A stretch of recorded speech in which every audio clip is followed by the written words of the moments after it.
Hey, before we get to today's great episode, wanted to let you know of a new exciting thing going on for the Lounge. For the first time since we started this podcast, the Lounge has entered into a partnership with a company that is aligned in how we think. Completely stop gambling. So Betttr is giving away 200 free subscriptions for life to the first 200 users from this podcast. Download Betttr, find the link in the show notes, or searching Betttr in your app store. So it's Betttr, BETTR, quit gambling. Search for that on the App Store or click into the link in the podcast show notes. So I'll see you on Betttr. And now to today's episode. Hey everyone, it's Eric. Welcome into the Gambling Recovery Lounge. Hey, before we begin today's great episode, I just wanted to let you know that we've set up an opportunity for individuals to donate to the show. Been asked by several people how they can contribute to the great cause. And, this podcast is personal. It's about the raw, often hidden struggle of gambling addiction and the hope that comes with recovery. And, we're really pouring our heart into telling these stories, but producing it and editing it and publishing it, it does take real resources.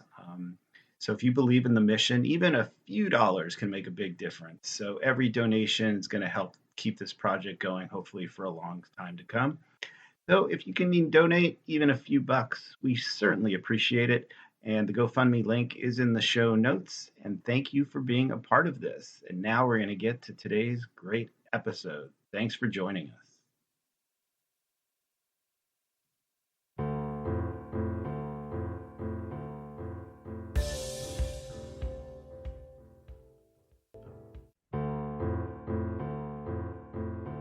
Welcome into the Gambling Recovery Lounge. My name is Eric, and I'm a compulsive gambler in recovery. And the date of my last bet was June 15th, 2021.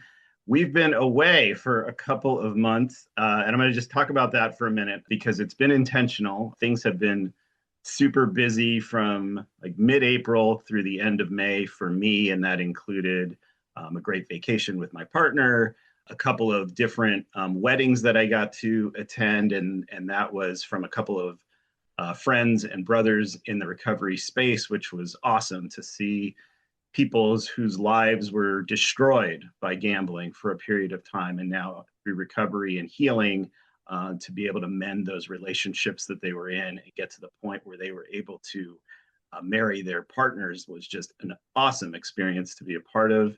And I had some GA business that I got to travel on. So a lot of things that was going on over the last couple of months. So we are recharged and we are now back for the start of season 4 of the Lounge. And this also is Pride Month. And, I've been very open on the podcast about my own journey as a gay man. And I'm excited that we're bringing back the podcast to start season 4 in June here, which is always annual Pride Month for the LGBTQ plus community. And with that, my guest today, which I'm very excited that he is joining us to kick off season 4, my friend and brother in recovery from the great state of Nevada, Thomas, is with us today. So I'm going to bring Thomas in. How you doing, Thomas? Hey, Eric, I'm good. How are you? I am doing very well. Well, thanks for being here. I know we've been talking about doing this for several months now, so glad we're able to kick it off in Pride Month here with season 4. So, as we always do, Thomas, as you know, having heard prior episodes of the podcast, we start with our recovery song that you relate to for your recovery journey and a little bit about why that is. So let's go with it. What's your song, Thomas?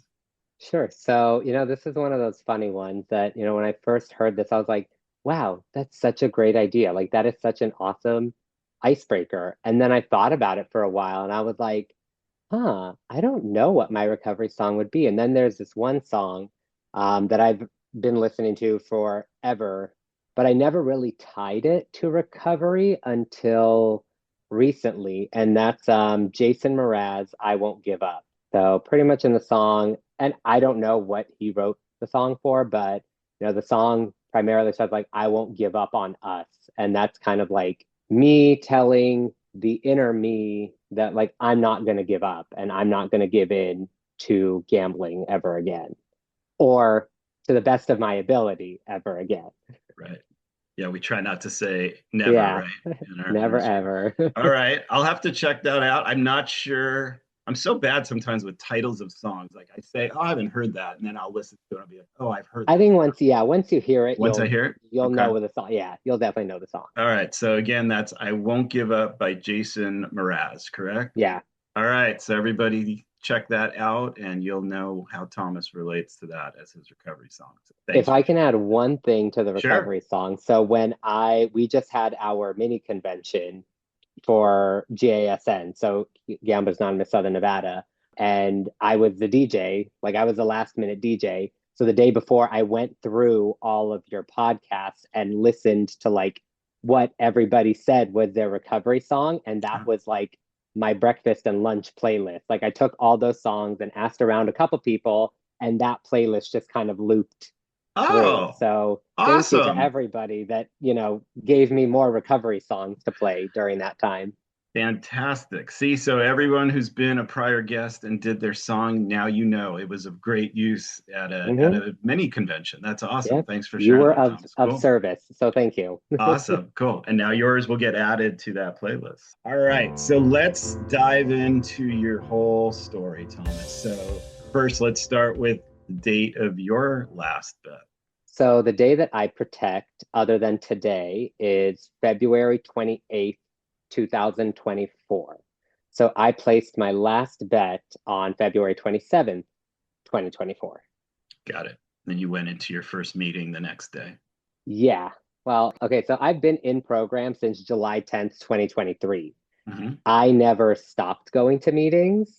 I Mm-hmm. just bullshitted my way through a week or two of them. And that's why my date is February 28th. So technically, I did go to a meeting on February 27th, but I did bullshit my way through the meeting. So, Got it. So you went yes, with the next day's meeting because that where I was came not a clean. bullshit. Okay. It Well, then was not a bullshit day. we're gonna Yeah. get to that whole experience that I look forward to hearing about that. Okay, so you're now at about coming up on a year and a half. Then cool. Yeah. Yeah, great. Close. Getting Awesome. there. Yeah. Awesome. One day at a Cool. time. Absolutely.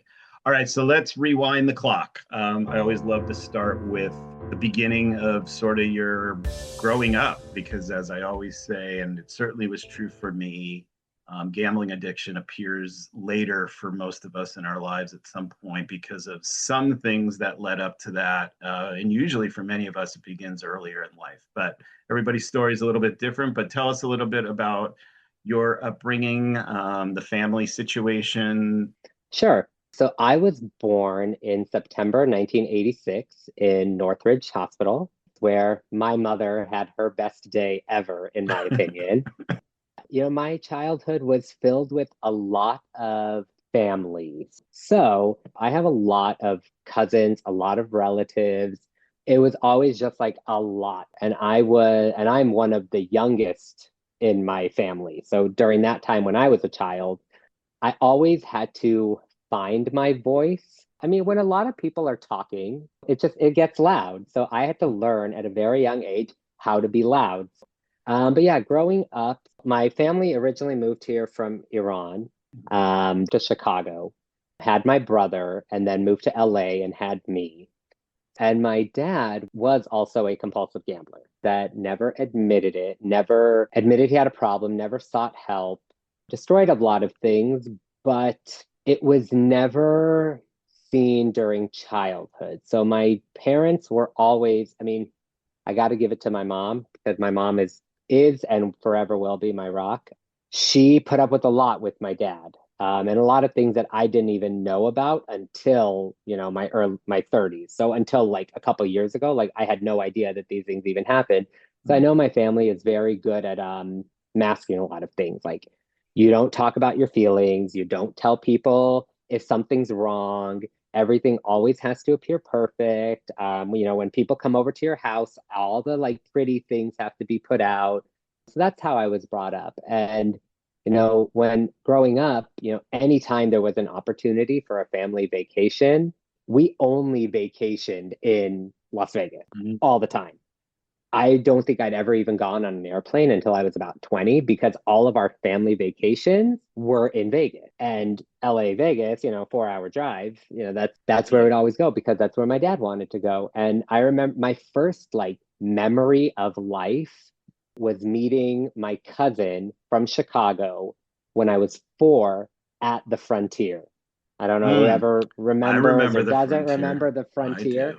Like that was what I grew up around. Las Vegas was where all the fun happened. Like we Right. got to see extended family when people would come visit from Australia because also when my family left Iran, a lot of us came to the US, some went to Canada, some went to Australia, Greece, Sweden. So I have family like all over the world. Wow. But back when we were all a lot younger, all the exciting stuff happened in Vegas. I remember being young and like walking on the strip with, all my cousins from Australia and like just laughing and joking and like getting gelato and like just having a blast.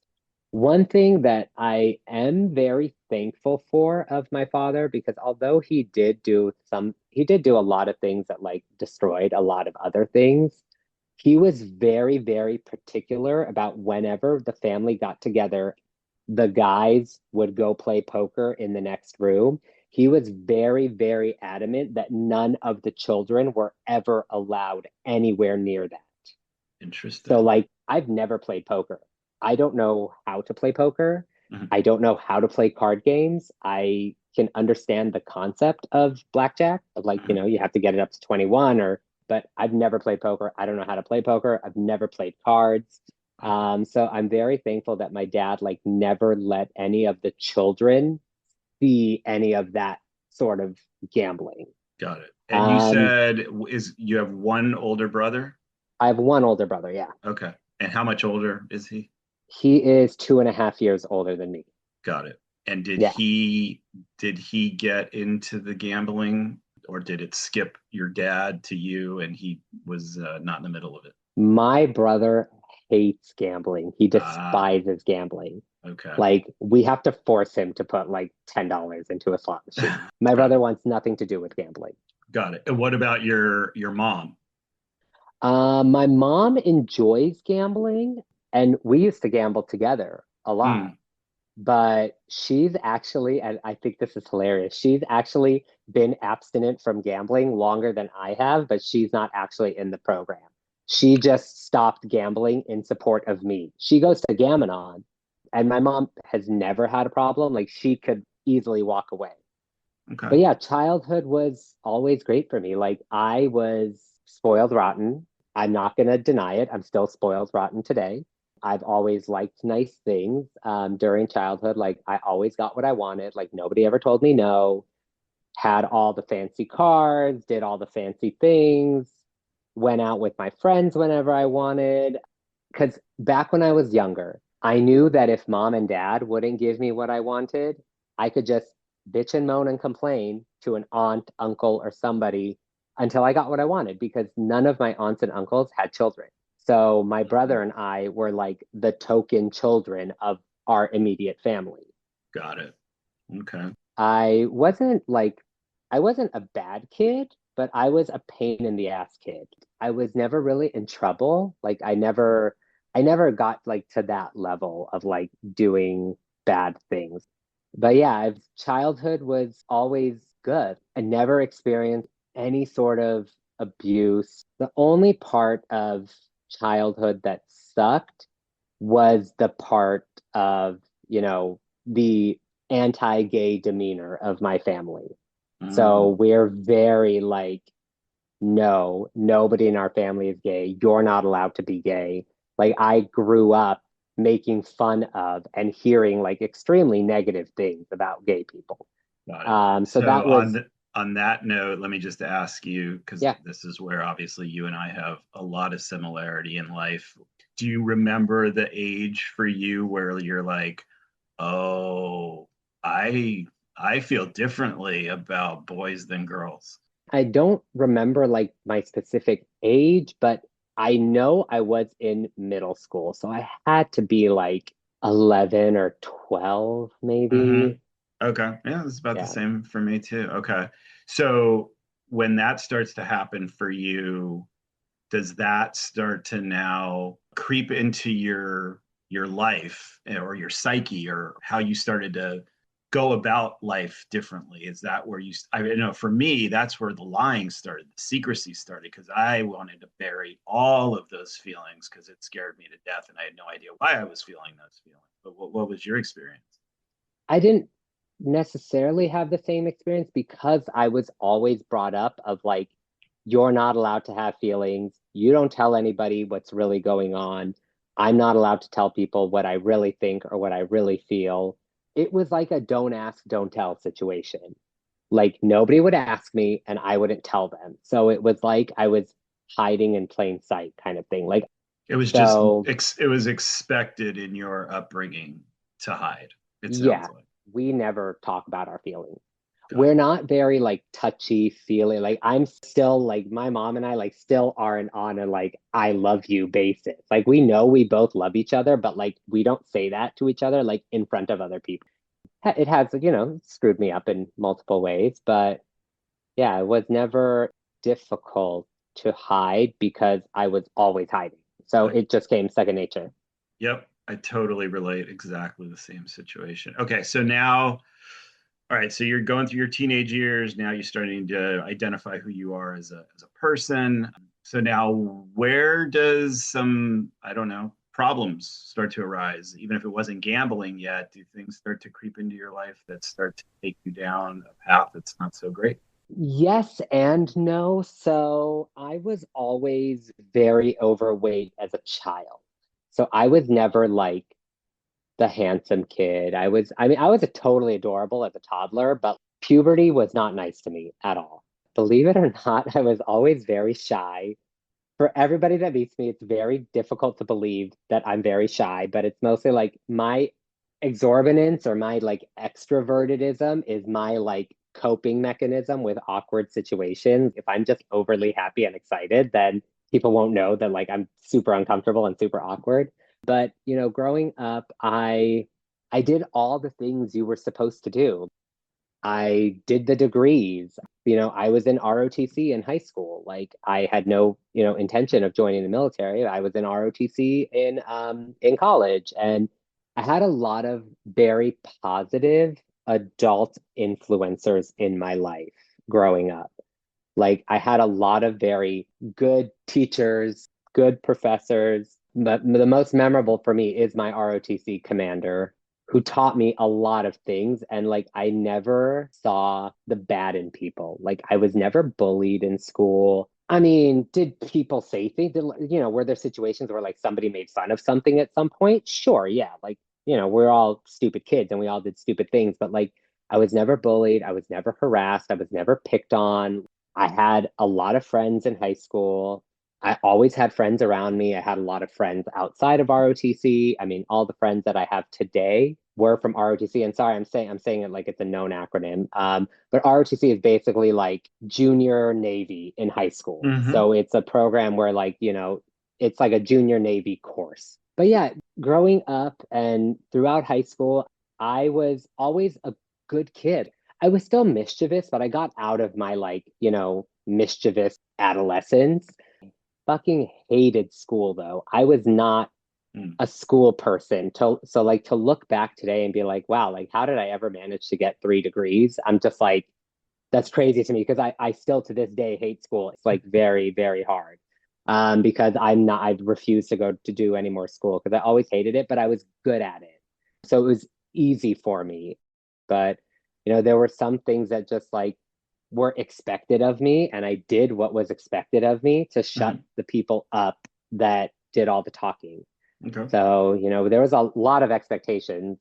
I don't Okay. know if this applies to like every Middle Eastern family, but like Middle Eastern parents have extremely high expectations on their children. And I met all those expectations. And it was always my brother that didn't meet those expectations. Mm-hmm. So I was always like the shining star of our family. Like it was Mm-hmm. always me that was like on the pedestal, on the platform. And that was challenging, but it was also kind of nice. And Mm. that kind of like took focus off the could he or couldn't he be gay kind of thing. Now, Um, are you and your brother close as you were going through adolescence and early adulthood?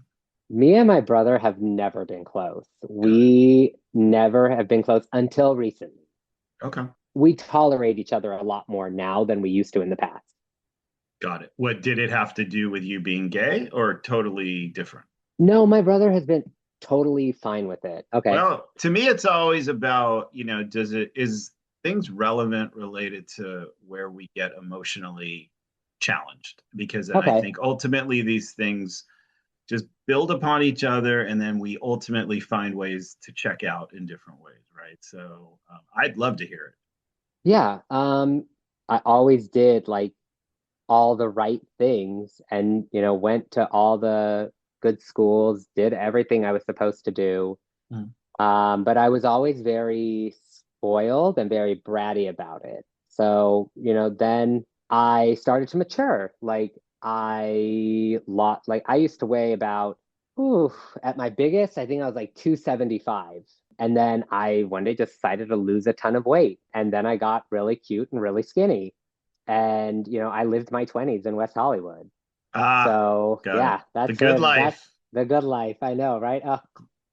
All the drinking and all the partying, like I can't say that I ever had a problem with drinking or drugs. Did I drink a lot when I was in my 20s? Sure. Did I ever hit a rock bottom with alcohol? Never. Did I ever do it excessively to the point of like a DUI or a blackout?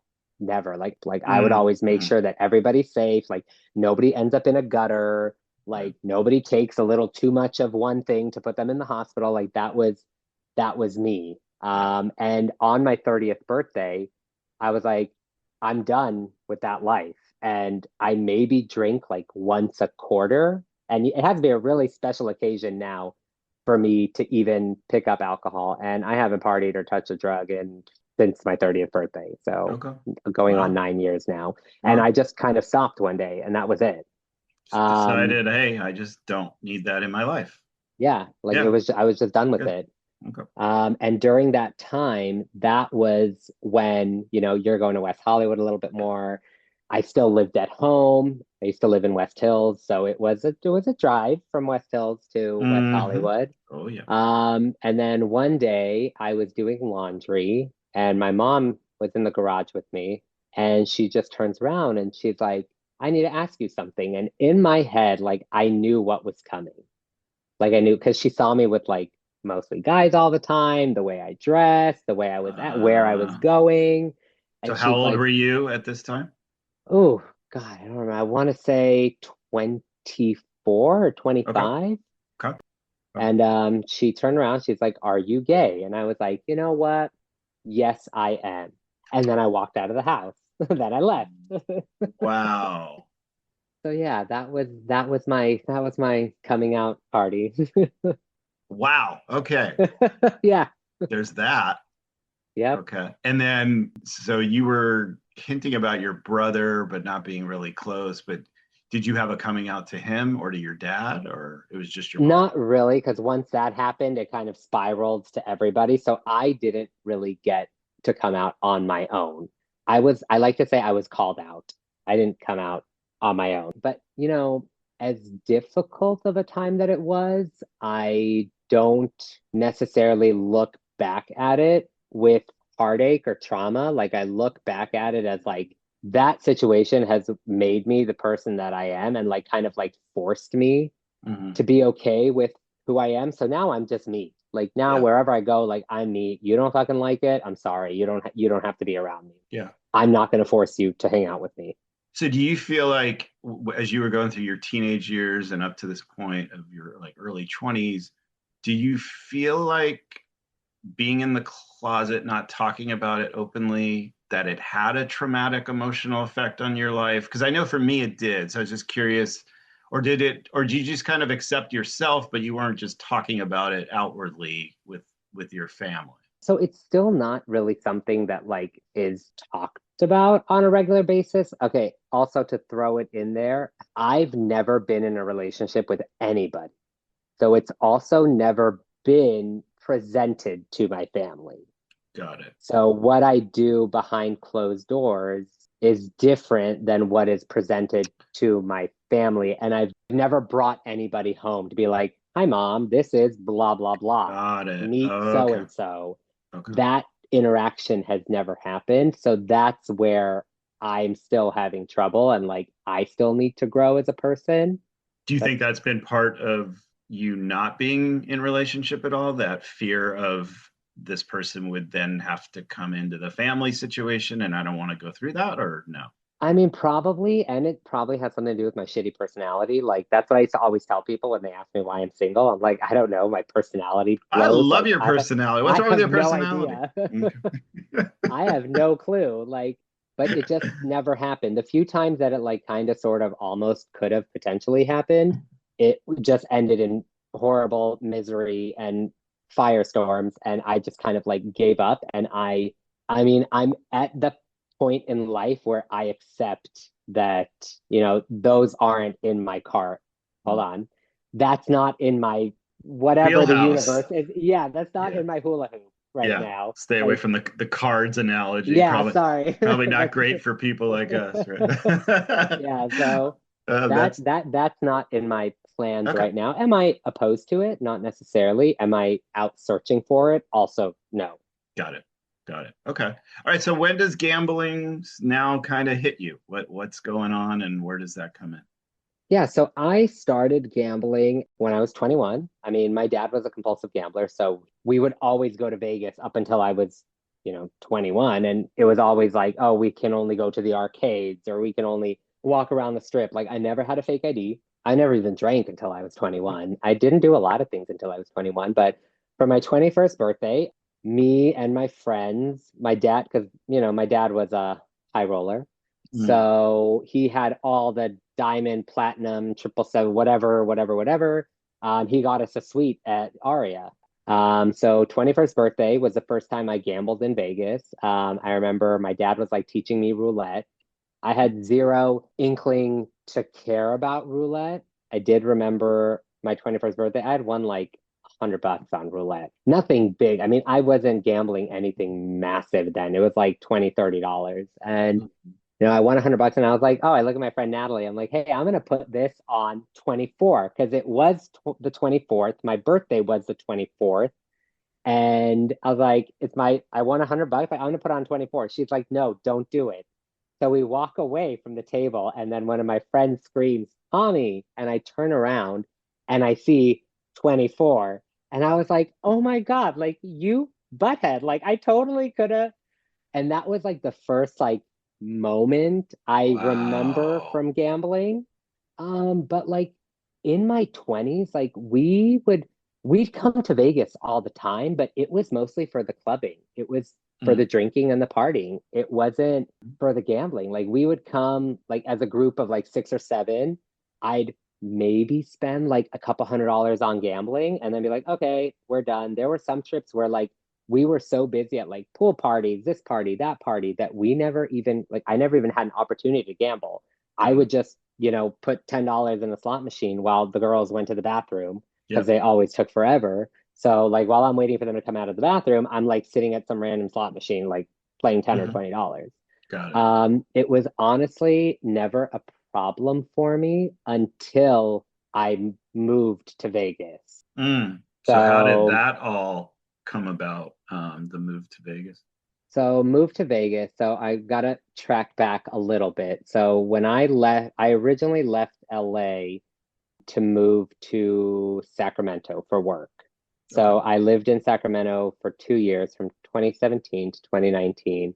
And this is like how much of not a compulsive gambler I was back then. Like I lived within a 5-minute drive of Thunder Valley Casino, and I never once went into it. I went to the parking lot one time because back then, like I had just started my career, and I was like strapped for money. So I would Uber and Lyft. And like I got a really like decent ride on Uber and I had like an extra couple $100. And I was like, oh, let me go to the casino.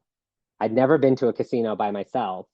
So I get to the parking lot, I park my car, and I start to walk towards the casino, and something stops me. And I was like, and I just think to myself, like, dude, like you don't have an extra $300. Like, you really don't have extra money. So I turned around and I got back in my car and I went back home. So I was never a compulsive gambler until living in Vegas. Mm. And I don't want that to like come across as like a deterrent for people to live in Vegas, because I love living in Vegas now. Mhm. Right. I've lived there for 6 years now. My mom actually used to work for a company that was in Woodland Hills, and they moved her to Las Vegas. So she lived in Vegas. And then when I was living in Roseville, and I got laid off of work, I was like, hey, mom, like, you're getting a roommate. So I'm moving to Vegas. So I moved to Vegas, and I never wanted to move to Vegas. It was never in my plans, but that's where my mom was, and I had nothing really in LA anymore. So I was like, let me give Vegas a try. Got it. So let me backtrack on a couple things Sure. about your dad, because you've talked specifically about knowing he was a compulsive gambler. Did that have an effect on your family? Like financially, did what his behavior did that actually show up and it was presented as such? And did that ultimately lead to a separation within the family? Oh, completely. So my dad put us through two bankruptcies. So we almost lost the house twice. This was mostly stuff that happened to my mom. Like, because we're such a family of like, you don't share what's going on. If Mhm. it's bad, you don't share it.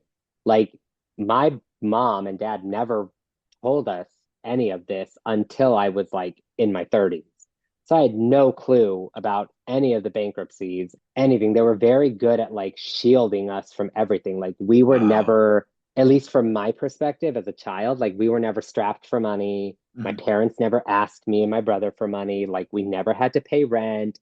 They always paid his and my car payments. They would always pay everything, and nothing was ever lost, nothing was ever taken.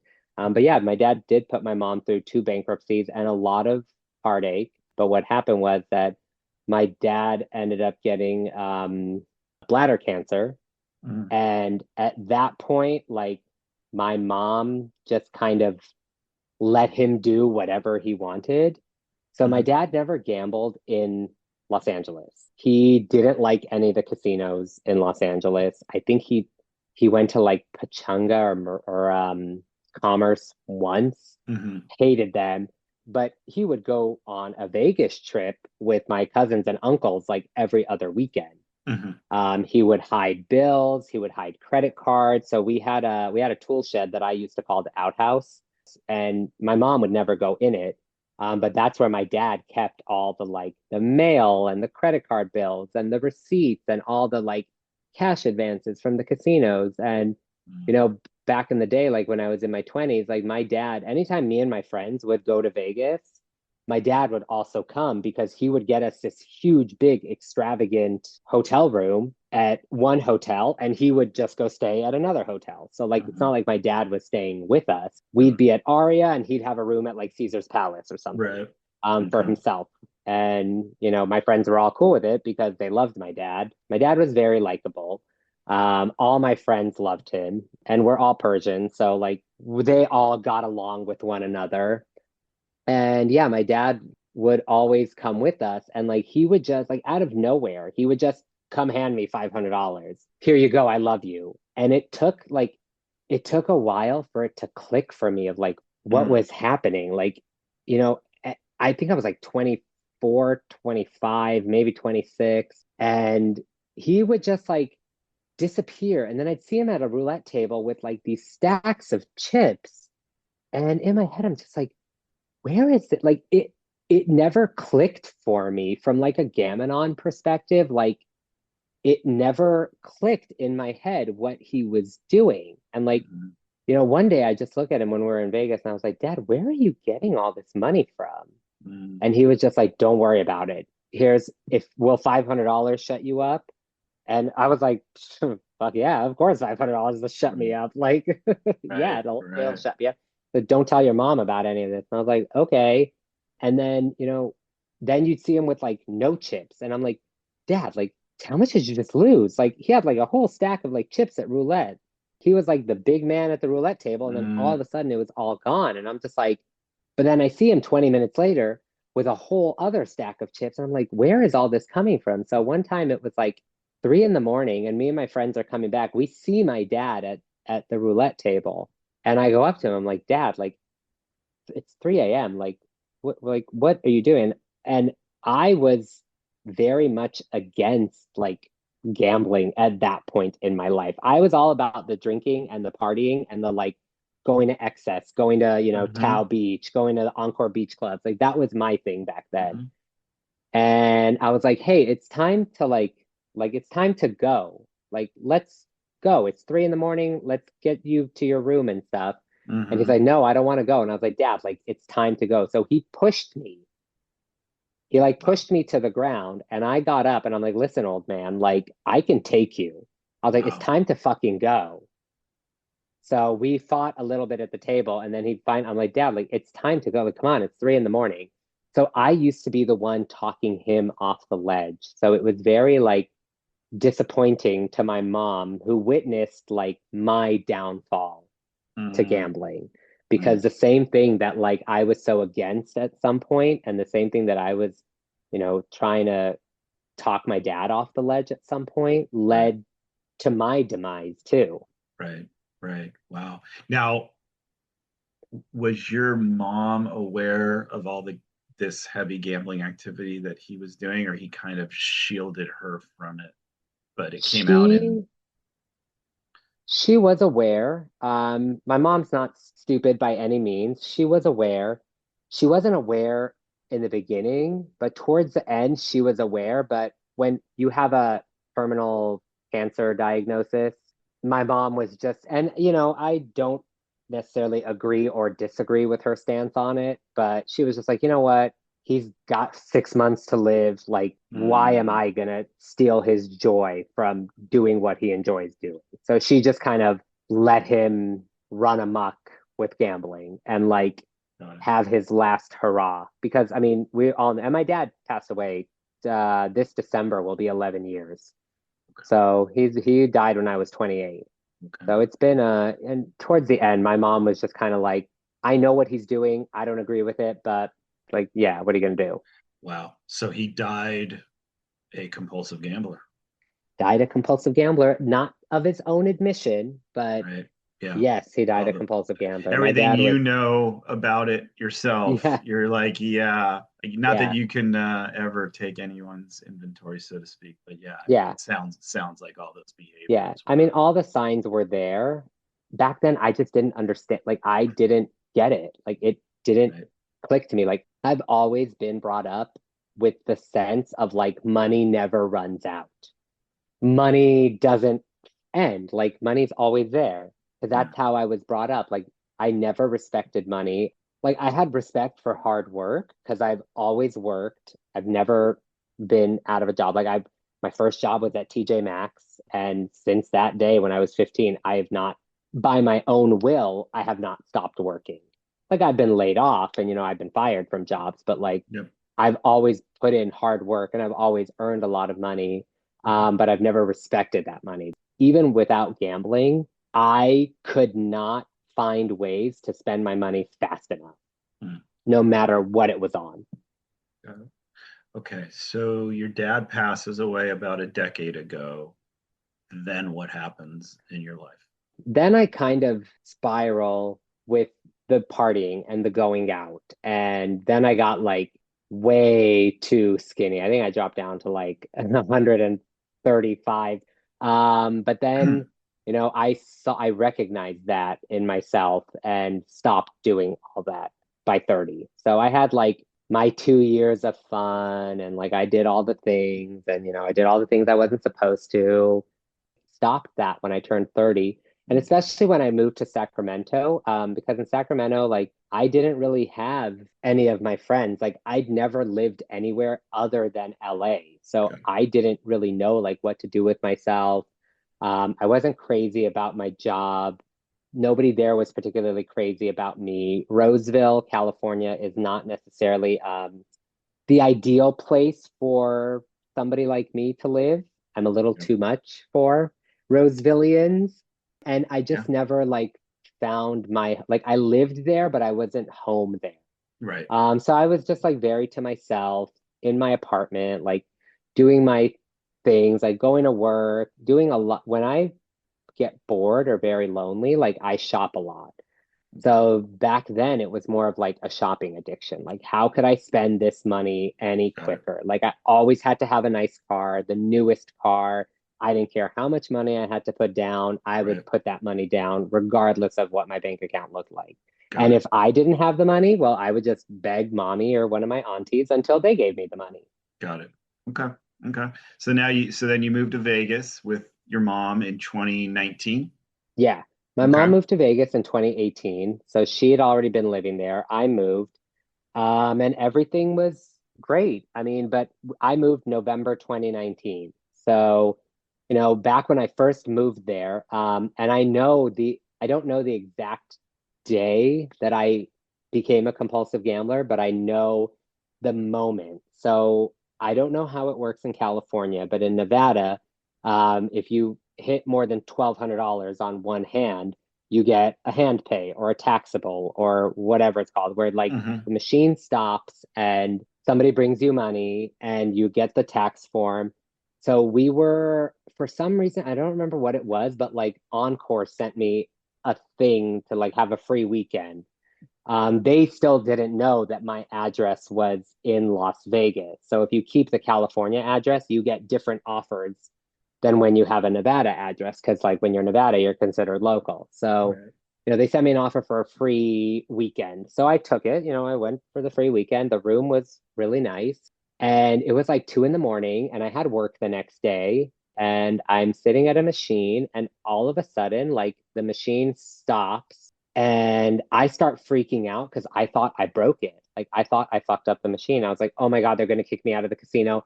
I start walking away from the machine, and the attendant's like, sir, where are you going? And I was like, I'm sorry. I didn't mean to break the machine. I don't know what's happening right now. Like, I can just leave. And she's like, no, sir, you won. And I was like, I what? She's like, yeah, you won this much. And it was more than the 1,200 limit. And I was Got like, it. so what does that mean exactly? Like, why did the machine Hmm. stop? She's like, oh, well, this is what's called a hand pay. So they brought me money and gave me the slip. And I was like, oh, well, this is fucking awesome. Like, I didn't even know this could happen. I You didn't were even know heading this out was the a door. thing. Oh my Dude, God, I was that's so funny. running. Like, I was terrified. That's I was so like, oh my God, the mob is going to shoot me. I thought I broke the machine. funny. Like, I thought I was done for. I thought they were going to kick me out. I was going to get arrested. Like, the whole thing, like, my brain went straight to like the worst possible scenario. And then I'm like, okay, so what happens now? She's like, oh, you can keep playing. And I was like, so that's it? Like, I just, she's like, yeah, you won. And I'm like, oh, okay. And that is the moment that I attribute to my compulsive gambling. Wow. And this was like 2020 now? No, 2019 still, or later? this was 2019. I'm sorry, I said November earlier. I moved to Vegas in August 2019. Okay. This was like maybe this is like a couple weeks after I moved there. Got it. Oh, so you hit right away. Okay. Got Yeah. it. And So then but for you're bit by the winning I got bug bit. right I got away. bit. Was this a like a dollar slot machine or was it It was a Willy Wonka penny machine. a penny machine? Oh A my penny God. machine. I mean, I wasn't bet. I have not played anything other than penny machines, but I definitely don't play pennies. Wow. Definitely don't. I definitely do not gamble Penny pennies machine ever. paid you more than $1,200. That's pretty good. That's pretty good. I mean, to put it into a little bit of perspective, I've only played penny machines, and in 2022, I had 47 of those taxables on my Mm, IRS bill. So I'm the sure you the did. penny machines paid me more than 1,200 Yeah. multiple times. Yeah. Wow. Yeah, we'll get to all that. Yeah, Okay, so that's how you get introduced to get not, very common stories of compulsive gamblers in recovery that it all yeah, started with a win. And yeah. and that's where My it sounds biggest like it loss did. was a win.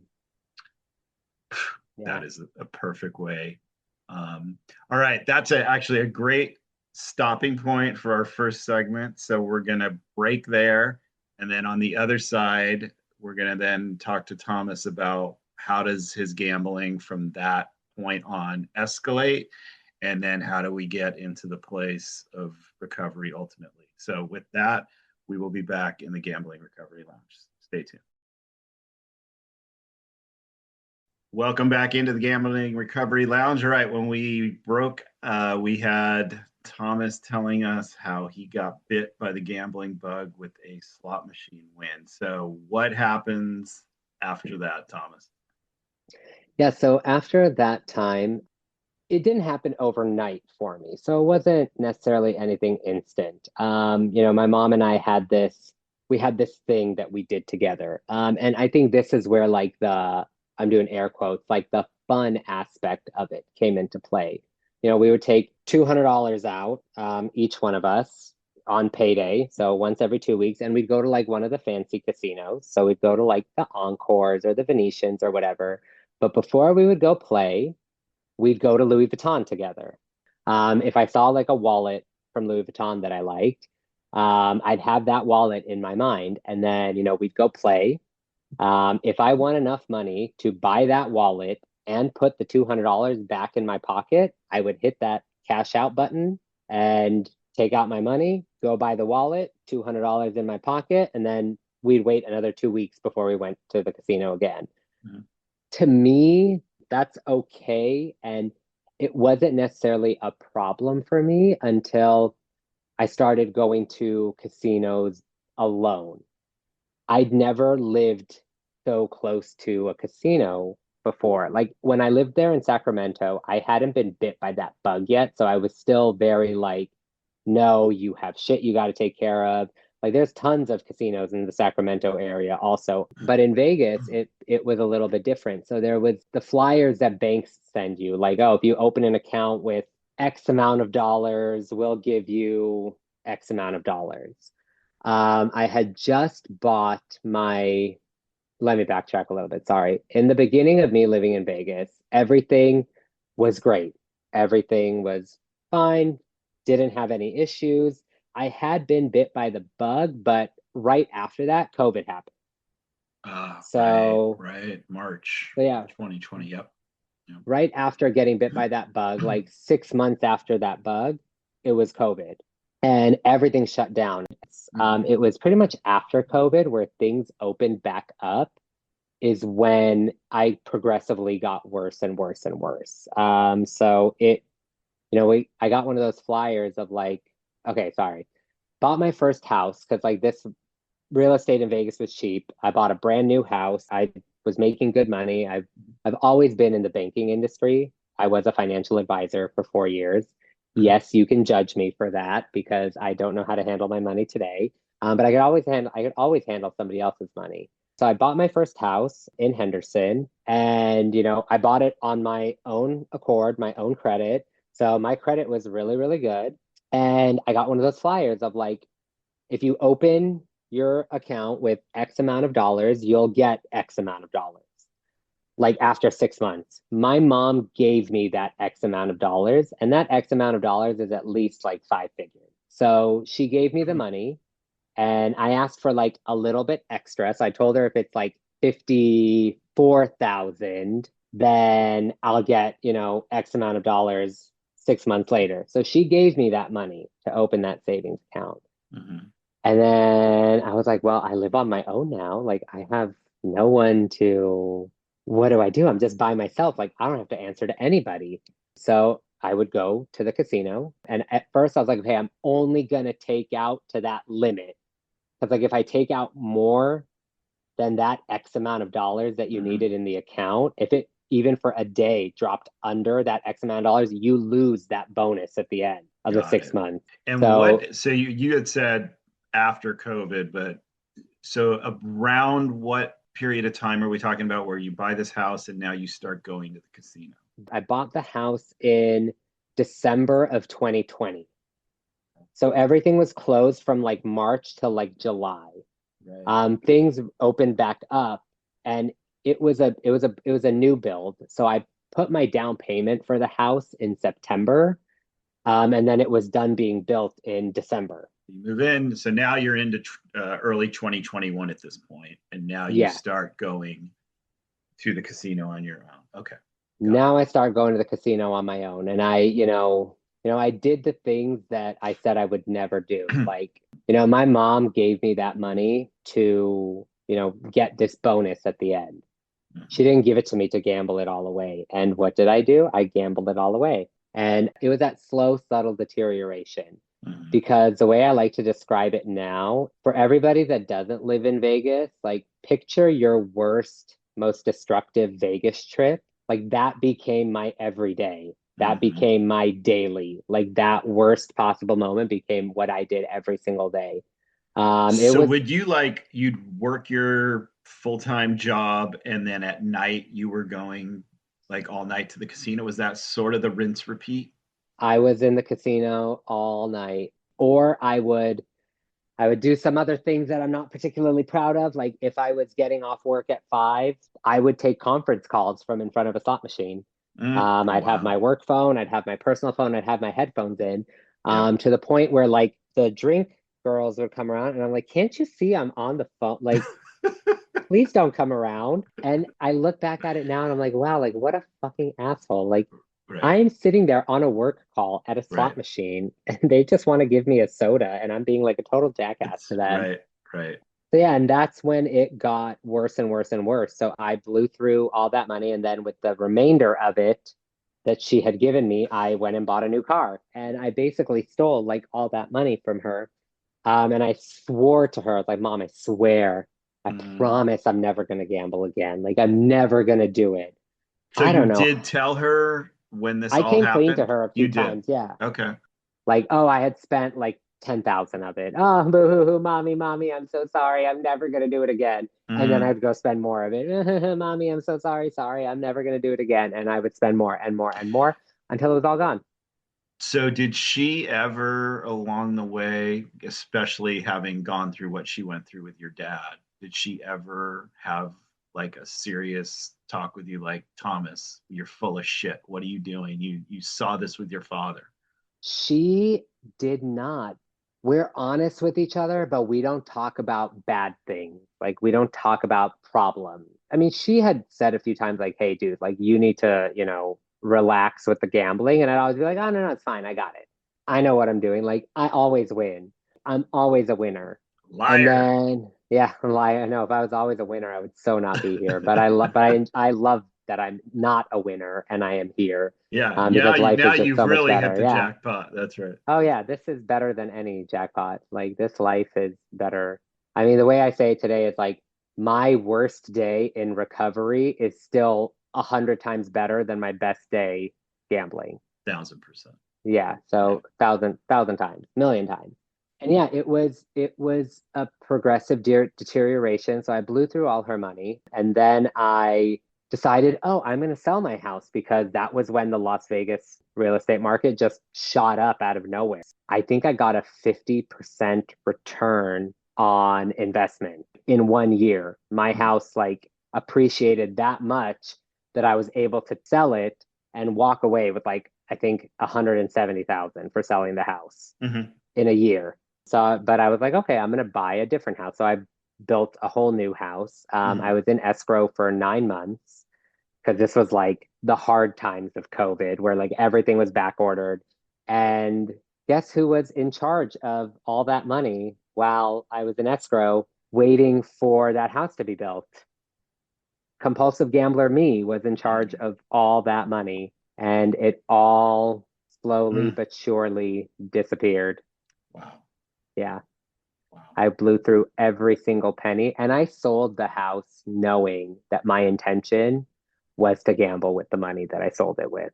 I never intended to go beyond because I still had to put the down payment for the house. Mhm. That's like you start escrow, but like you don't actually have to put the down payment until Right. the house is built and you're ready to close. Right. So I never thought I thought I would spend up to that amount that I needed to put down, but I spent all of it and then some.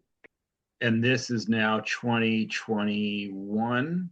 This is now Early 2022.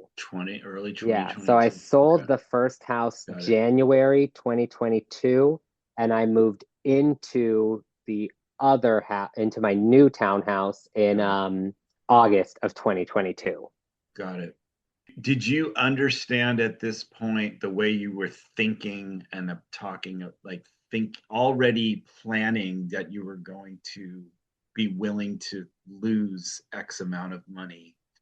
Did you understand what was happening to you, or it was just like, this feels good to do this and I don't care beyond I understood, like I'm not dumb, but I am dumb. Like I knew what I was doing and I knew it wasn't right, but I also didn't care. And I knew that somebody would bail me out if I needed it because from my upbringing and like my entire life, like money never ran out. There was never a shortage of anything. that. There was never a shortage of money. So I didn't go into it with like a good, solid, like realistic mentality. Like I thought I would gamble up to that much and then I would have to keep that much for the down payment. Otherwise, I wouldn't have a place to live. Mm-hmm. I wouldn't have a house. And I didn't go through like 7, 8 months of building this house Mm-hmm. just to not have it in the end. Mm-hmm.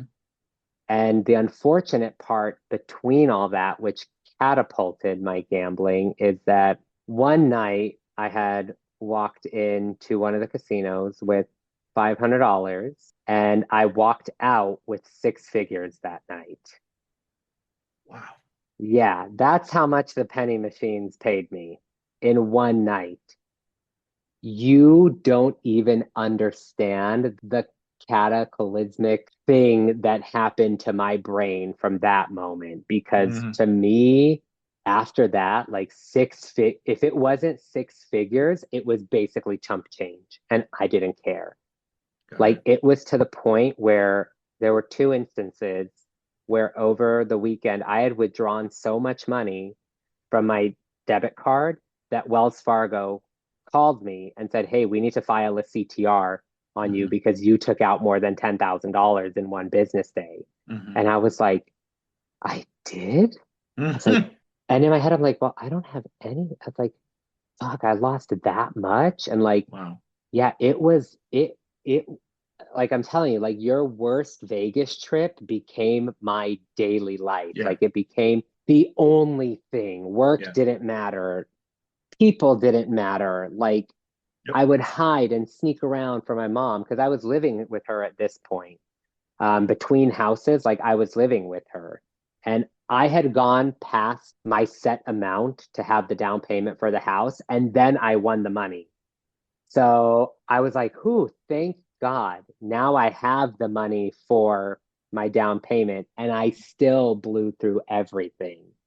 So I mean, I'm somewhere, I'm too embarrassed and I don't think I'm ready to face that final number Mm-hmm. of exactly what I gambled in that year, but I know it's somewhere between the four and 500,000. So, Got it. and I'm very ashamed and embarrassed to say that because like now in hindsight, like I could do so many things Sure. with that much money in my Sure. life and like help so many people and Yeah. like do so many good things for me and my family. And like I literally put it all into basically one or two different slot machines because I Yeah. only played one type of slot machine. Yeah. Wow.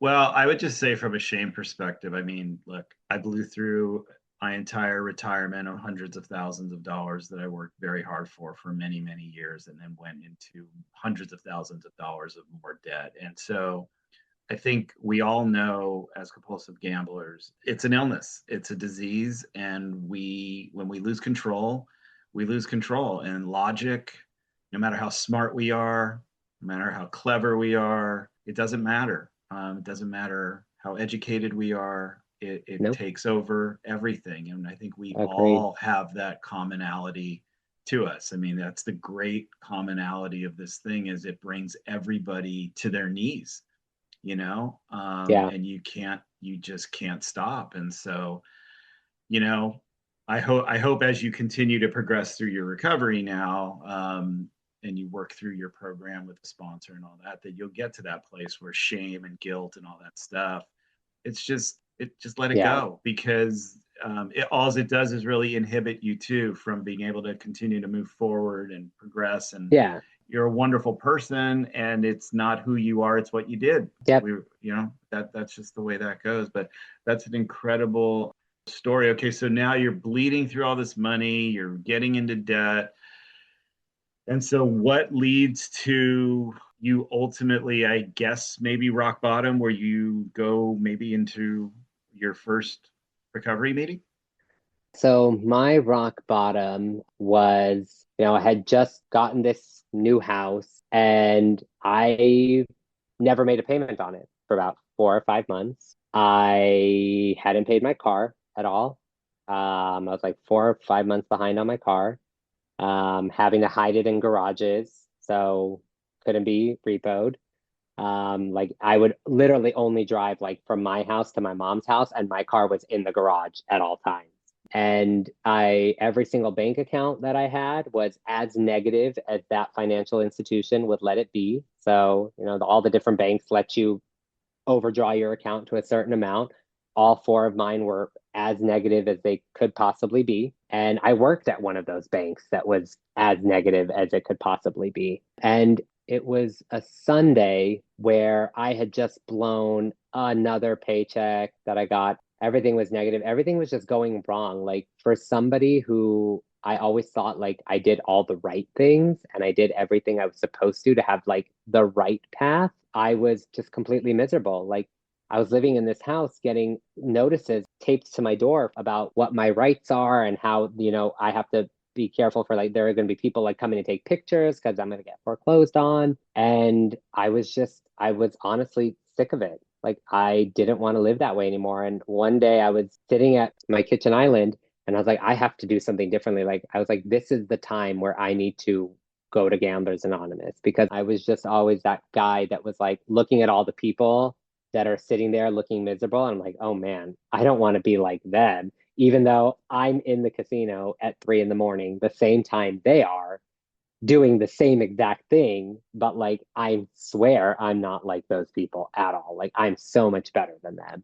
And I would always say to myself, like when I was in my addiction, like, man, I don't want to be one of those people that ends up at like a Gamblers Anonymous or something. Like that would just mean that like you're a miserable, like terrible, shitty person, because I was so naive and not understanding of what the program is.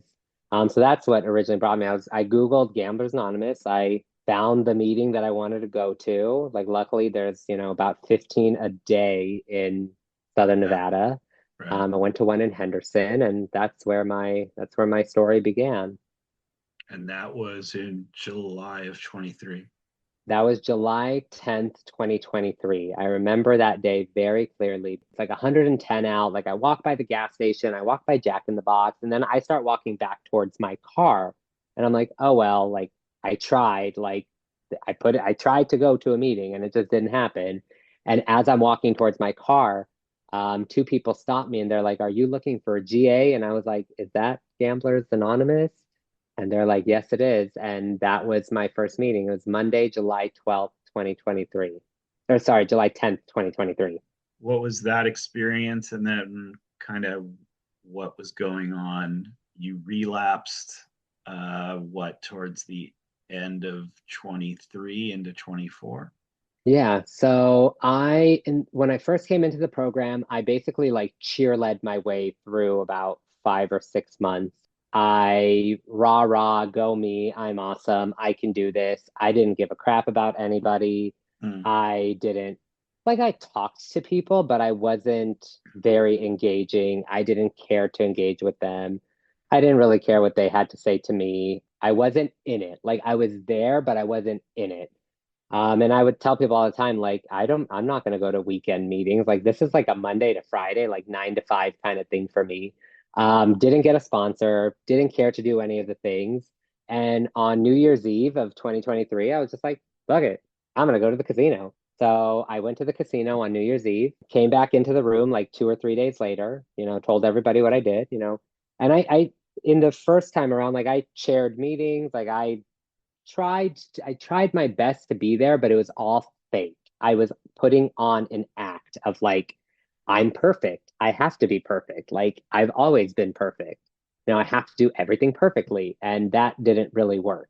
And at that time, I had switched jobs to another place that I absolutely hated. And on February 13th of 2024, I got fired. And I was like, well, I'll show them who's boss. I'm going to take my entire last paycheck and blow it at the casino. So I did that. And then that's when, for about 2 weeks, I bullshitted my way through. So I would still go to a meeting every single day, but like, something is very wrong with me when I'm quiet. It's very hard for me to shut the fuck up.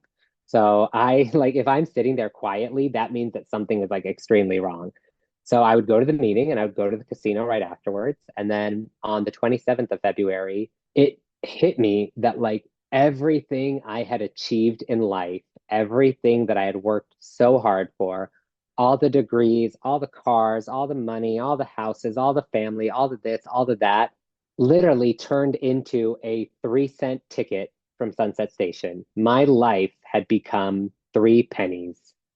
And that's what I had attributed all of what I had done up to that point to that like 3 cents. I was like, this is me. Like in my head, I was like, this is what Thomas has become. This is you. You've become this. The That worst 3-cent version ticket. of Yeah. yourself. Yeah. Wow. And that's when I came. I mean, I never left. So I came Yeah. in, I came clean, told everybody what was going on. And then I started doing everything that anybody suggested to me. Someone suggested to me 90 meetings in 90 days. Well, I did 242 in 90 days. Someone suggested that I be of service. I did the service. I cleaned the coffee. I vacuumed the floors. I did all the things. I went to 3 meetings a day for 90 days, pretty much. I never actually did the math. I'm being conservative when I say 240, but Yeah. it was probably closer to like 270 because there were only a couple times that I missed, but I've never like actually calculated it. But I went to 3 meetings a day, and that's what I needed. I got a sponsor. She's still my sponsor today. I got involved. I became more and more present. I shared my story. I shared what was going on with me. I became more honest. That's amazing. So you're still now in that same house Yes. in Vegas? Okay. And Yeah, you're the mortgage is restored. You're on time with your payments now. mortgage is restored. Mortgage payments are Okay. on time. They're early.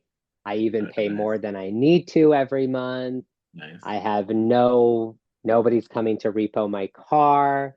There's money in my accounts. And, I did a lot of like challenges with myself. So my issue has always been with respecting money. So I challenged myself to like, hey, I'm not going to buy any shoes or jewelry for 90 days. And I did all those little challenges and I surpassed it. And doing those challenges helped me like really stop and think about like what I want and what I need in life. I don't need to add to my 140 pair shoe collection. I don't need more sneakers. I don't need more shoes. I don't need more, earrings. Like, do I buy an occasional earring now and then? Yeah, sure. But like I was very disrespectful of money. Like I would just the second I had it, I blew it.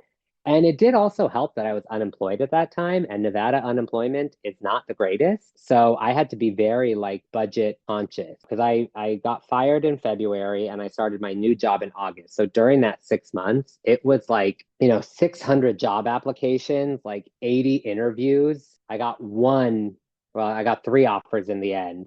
But I accepted 1 position. So like imagine like getting like 797 rejection letters. Like every single day was like a new rejection. So I'm glad that I went through like some of the toughest emotional imbalances and emotional feelings of my life during that time of recovery. So like I went through all the hard shit at once and I grew from it and I became stronger and I came out of the other side loving my job. Like I love what I do now. I still do roughly the same thing, but for a different financial institution. And I love what I do. I'm present, like I'm there with my coworkers. Like I get to travel to, all parts of the country to be with my coworkers and do what we all love to do. That's amazing. And you never got into online gambling, right? You were No. always a go to the casino, and it was 100% slot machines for you as you. 100% slot machines. Like when people would come in out of town, we'd go to a blackjack table all together. If it was like a group of us, I would play blackjack. But if I lost like two hands in a row, I'd be like, nope, nope, nope, I'm done. This is it. Yeah, I'm not going to play anymore. So I right. would never really like, I never really got into table games.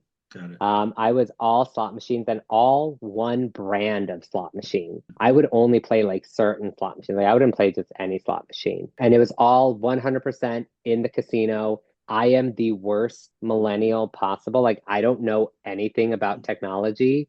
So I don't know I don't know how to get onto the dark web. I don't know how to gamble on my phone. Like I don't know any of them. I know how to text and call. I wish I never figured it out myself. It was my Yeah, I've downfall. never. That's really unique and interesting. Did you ever, as you now are in recovery now for almost a year and a half, this go around, and you look back and you're doing all that hard work on, I'm sure you're working on the steps with your sponsor and all that. Yep. You figured out what was it that drew you to the slot machine as your vice, versus all of the other kinds of available gambling that existed there in the casino? You know, I'm not sure because I never like when we were younger, my brother would never let me play video games either. So I don't know how to play PlayStation, Xbox. Like I don't know how to do any of those. I'm telling like I'm the biggest like dun when it comes to technology. Mm-hmm. So I think I attribute it mostly to like that was easy. Like it was fun. I'm using air quotes again. It was Mm-hmm. fun. I didn't have to think. I didn't have to do anything. I could just unwind. Like I could just sit there and press my little button and then the machine would give me money. Like, Mm-hmm. and it gave me money a lot of times, but I also gave it, twice as much money back. Right, right. So was there a zone out? Because I've heard a lot of people who are slot machine gamblers, in recovery, talk about how for them it was just a way to numb out. It was them and their machines. They didn't have to talk to anybody. They didn't. And you've talked about being this kind of gregarious personality, and it wasn't really so much about checking out for you, but was there maybe a factor of you found this solace with these machines, and it was kind of you and them kind of thing? I think so, just because like what I do and my like general personality, I'm constantly on. Like I'm always like bubbly, talking to people. I mean, my job requires me to constantly be talking and presenting things and I basically get paid all day to tell people what they do wrong. So Mm-hmm. any moment that I have to like not talk to anybody and just kind of like woosah myself, Mm. I took it. And when things would get like frustrating or if I would get like annoyed by people, that's when I would be like, okay, it's my time now. And my time always included a slot machine back then. Got it. So it was kind of it was your downtime, it was your decompress time. Yeah. Not necessarily that you were escaping from something specific, but just, Yeah. it's And like promised it time. was I think that the part of it that comes from my childhood is that like I was always a very like sneaky, conniving kid. Like Mm-hmm. that was my way to like sneak around and like do something naughty that I shouldn't be doing. Right, And like I liked it. Like right, it was like naughty, but like I'm not gonna get in trouble for doing it, but I can still be like naughty and like secretive and sneak right. around and So I'm curious, what's the relationship now with your mom? What's her involvement? I think you mentioned Gam-Anon. Is she doing Gam-Anon for herself in support of you, or like, so what's that whole dynamic? And then your brother as well. I'm curious, like where things are at with yeah, so things with my mom and I are amazing. When my mom gave me that final bailout, she told me, because I was unemployed at the time too. So she's like, if you put another dollar in a slot machine, we are done. And she scared me as straight as possible. him. So she scared me as much as she possibly could. I don't know if she scared me straight, but She did not scare you yeah, straight. she did not scare me straight. She scared me. She scared me Thank a little God. straighter, maybe Yeah. a little bit. But yeah, she told me, and I believed her. Like I never believed her before, but like for some reason this time it just clicked to me. So I was like, okay, and I want to uphold my end of that bargain. So our relationship today is great. She goes to Gam-Anon every week. Every second Wednesday of the month is a combined GA Gam-Anon meeting. Nice. So we both go together to that meeting. Oh, amazing. Yeah, and she's making her friends. Like she has her Gam-Anon friends. Like when we go to mini conventions, like she wants nothing to do with me. She's like, I'm with my friends. You go do you. Love it. And the relationship with my brother is, I don't think it'll ever be like great for us is like mediocre for most people. Because me and my brother fight over really stupid things. Mhm. So as long as we're not fighting, we're good. But like I don't talk to him every day. Like we don't chit chat on the phone. Like we don't converse about like how our day goes. Like if he comes to Vegas, we chat and we go to lunch. If I'm in LA, like we see each other, everything's all good. But I don't think my brother and I will never necessarily ever have that like close like sibling relationship. We're just not those people. Okay. And so, as far as recovery, I love talking about this more than anything Yeah. else. So, where are you sort of in that journey in terms of like how much of that is your life in recovery, meetings, working on yourself, being of service? Like, how does that kind of fit into your day-to-day life? I mean, my day-to-day life so far, and I want to keep it that way, like I do my best to go to a meeting every single day. It's a little bit challenging because like currently I'm in LA. I've been here for like the last 3 weeks and I'll probably be here for another 3 weeks. It is a little bit challenging to make it to a meeting every day, just because like I don't live particularly near any one place. But in my regular life, being in Vegas, I still go to a meeting every single day. I chaired 2 meetings a week up until I had to come here, so I Hmm. gave other people an opportunity to do it. But I live and breathe recovery. I have multiple sponsees. Me and my sponsor work on the steps. We have a great relationship together. I'm always involved. Like I'm on the recovery room operations committee. I'm on the mini convention committee for this year and going to do it for next year. Anything that I can be of service for, I am there. Like I help service like every birthday, help set up, help clean up. I mean, I am one of the youngest people in our group in Mm. Southern Nevada. So I do my best to give what I can while I still can. Like if I'm still young and able bodied, like to move things and lift heavy things, Right. I'll do whatever I can. All of my friends now are GA friends.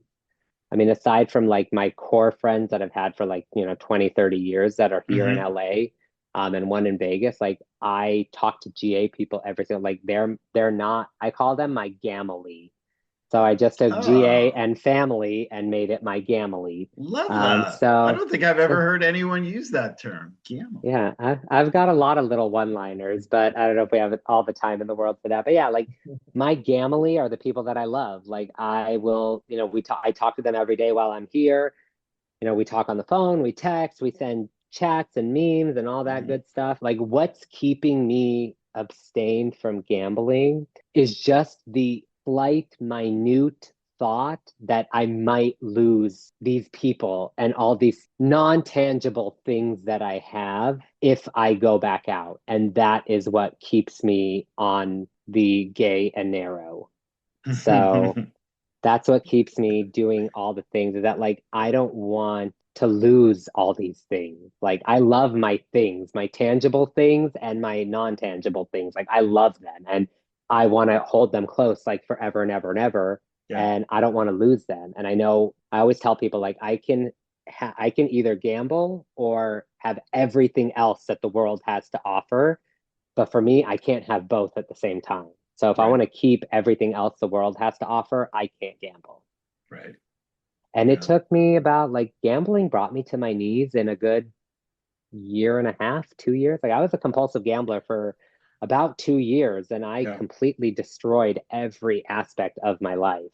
Yeah, and your story is super unique because of that, because there's not a lot of, I think, stories of that it hit you later and not until really your 30s, and then went for just a contracted period of time, but you went hard and fast and destroyed so Yep. much in such a short period of time. But it is that telltale scenario that there's no one story that's the same, and no matter what our age is and when Yeah. it happens, and whether it's online or whether in your case it was in person, or whether it's a slot machine, or like me it was sports gambling, like it hits us in very different ways, but at the end of the Hmm. day it all has the same kind of ramifications in the end, until we get to this place on the other side, which is Yeah.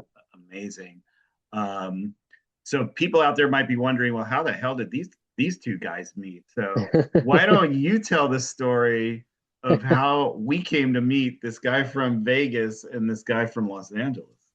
Well, it was at a Griffith Park meeting on a Saturday. I still have a lot of family in LA, so I was in town. I was like, huh, I'm gonna go to the Griffith Park meeting. And yeah, I couldn't find it. So luckily there's somebody else in the program that goes to both LA and Vegas meetings. Mm-hmm. And they sent me like the exact location. So I found it, and that's how we met. Yeah. Did you know it was a LGBTQ I and did. LI meeting? Okay, so you knew that I part of did. it. Okay, got I knew that part, but like that doesn't make a difference to me. Like I would go to a meeting regardless. it. Yeah, Was it a bonus that it was LGBTQ? yeah, Sure. yeah. But yeah, but the part that I didn't believe was the part about bringing your own lawn chair. So I remember my first meeting, I didn't break, even though I read it very specifically, I didn't bring my own lawn chair. Luckily, you had an extra one, and I got to sit on your lawn chair. Oh yeah, the first time I went there, I didn't believe it either. I had nothing, just I was like, oh, they're nothing. liars. I just had my shame. Thank God, my the person who was my first sponsor, he was there, and he had an extra chair. That's how that happened for me too. But I bring that up because it did lead you to create something in Vegas as a Yes. result of that, right? So can you talk a little bit about that journey? So it gave me the idea to start an LGBTQ plus meeting in Vegas, which we did. Unfortunately, it didn't have the same amount of attendees that I would have liked. I mean, we did it for 6 months, Mhm. and we would have like one, two, three people for a good like 4 months, and then the last 8 weeks it was just me and the secretary, Mhm. and both of us were like, I just started a new job.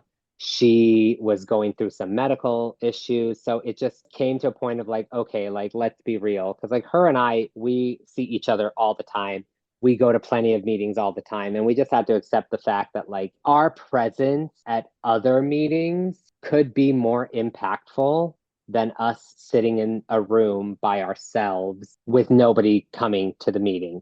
Now, would I want to do it again at a different meeting room, maybe at a different time during the week? Sure. Mhm. But I'm content with where I am today on the topic. And it's kind of one of the things like I tried, like we put in our best effort, Yep. didn't work out the way that we wanted it to, but we still gave back that service, and I still give back service every single day and at every single meeting. Like I can make more of an impact to newcomers at, more popular meetings Right. than I would make sitting in a room waiting, hoping Right. somebody would show up. Right. Yeah. Well, just, I mean, to me, as I told you when you were telling me about, you know, making the decision to stop the meeting, it was like you were a winner because you started something.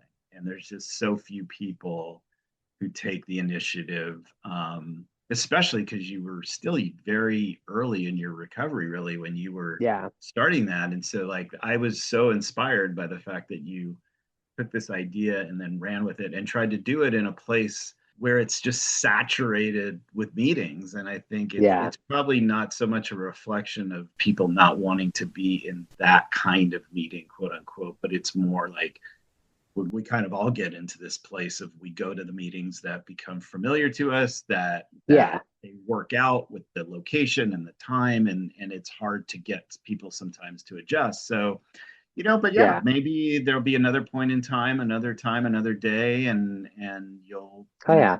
figure it out differently, and maybe it'll track differently. But I just love the fact that you did something, because so few Thanks. people take the initiative and actually do it. So that was awesome. Loved hearing about that. So let me ask you this as kind of a final question, which I always like to ask everybody. What do you tell the newcomer on day one, maybe out there listening right now, who just does not know how to stop gambling, just wants to, knows it's a problem, like you and I knew it was a problem in our lives, and we were in that place of we don't know how to stop either. But what's your advice now, being nearly a year and a half into this, of person on day one? So what I tell them two things. The first thing is that coming to a meeting will fuck up your gambling forever because all the stories that you hear, you're not going to unhear them. And every time you gamble, you're going to think to a small degree of what you heard in that meeting when your gambling is not going the way that you want it to go. So we have fucked up gambling for you forever, regardless if you come back or not. And the second thing that I tell them, which is a little bit more inspiring, is that, you took the fork. This is that fork in the road moment. Like you've come to that fork, give us a chance for 90 days to show you a better way of life. And if your life is not kind of, sort of, maybe just a little bit better after 90 days, the casinos will gladly refund all of your misery in 10 minutes or less. There you You will go. have all of your misery funded. Like, just take us for this fork. Like, you've hit the fork, you made the decision to come here, whether it's someone's pushed in or comes in on their own will, they decided to walk through those doors, regardless of spouses, mothers, fathers, anything. That was their decision. Like you made the decision and you came to this fork. Take the right path, take the better path, the healthier path for this time. Don't go on the unhealthy route and just give us a chance. Like give it a chance for 90 days. And if you're not kind of, sort of, maybe a little bit in a better place, please, by all means, the casinos will all be there. They'll all be there. They'll all be expanded. They'll all be a little bit prettier when you go back. They'll build more Yeah, of them as well, right? exactly. It's a nonstop process there.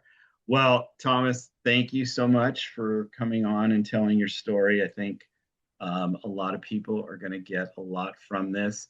For the listeners out there, as always, if you have any comments or questions that you want to either send to me or for Thomas, and I can pass it along to him, the email address, and we'll post it in the show notes. As always, Eric at thegamblingrecoverylounge.com. And I guess, Thomas, I'll just ask any final words or thoughts from you before we close it on out. Thank you for having me. It's an awesome opportunity. I hope that, something that I said resonated with somebody. And yeah, I'm just happy to be here and be a part of this family. Awesome. I love that term. I'm so excited I have that in my vocabulary now. All right. Well, that's a wrap on experience number 19, episode 1 of season 4 in the Gambling Recovery Lounge. So glad to be back for our summer season. So look forward to our next interview very soon. Thank you again, Thomas, for coming in and sharing your experience with us. So thanks everyone for listening, and we'll be back talking with you soon in the Gambling Recovery Lounge. Have a great night.